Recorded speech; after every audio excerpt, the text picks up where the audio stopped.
Revelation chapter 18. After this, I saw another angel coming down from heaven. He had great authority, and the earth was illuminated by his splendor.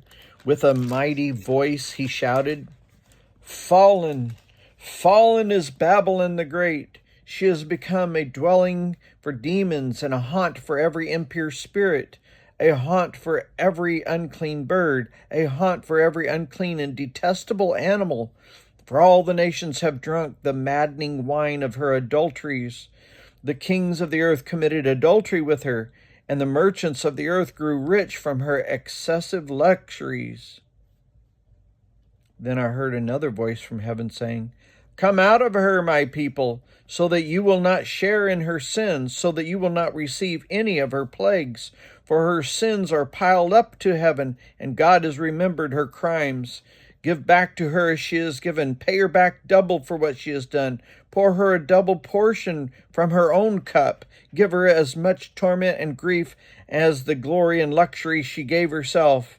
And in her heart she boasts, 'I sit enthroned as a queen, and am not a widow, and I will never mourn.'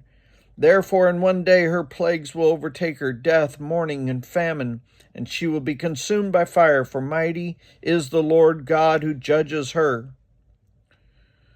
When the kings of the earth committed adultery with her and shared in her luxury see the smoke of her burning, they will weep and mourn over her. Terrified at her torment, they will stand afar off and cry, 'Woe, woe to you, great city, you mighty city of Babylon! In 1 hour your doom is come.'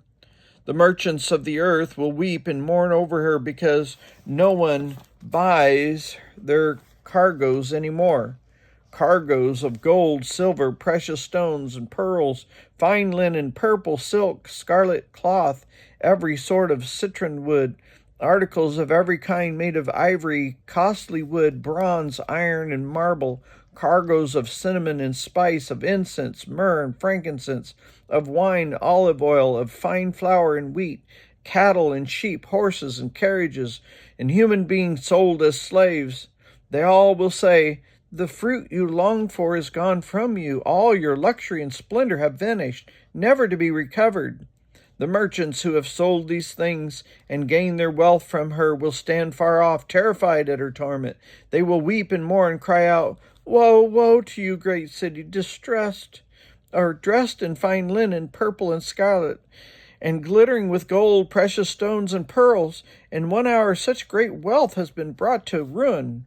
Every sea captain and all who traveled by ship, the sailors, and all who earn their living from the sea will stand afar off. When they see the smoke of her burning, they will exclaim, 'Was there ever a city like this great city?' They will throw dust on their heads, and with weeping and mourning cry out, 'Woe, woe to you, great city, where all who had ships in the sea became rich through her wealth. In 1 hour she has been come to ruin.'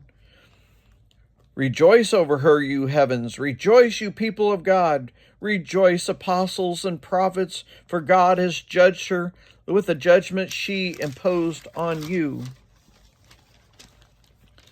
Then a mighty angel picked up a boulder the size of a large millstone and threw it into the sea and said, "With such violence the great city of Babylon will be thrown down, never to be found again.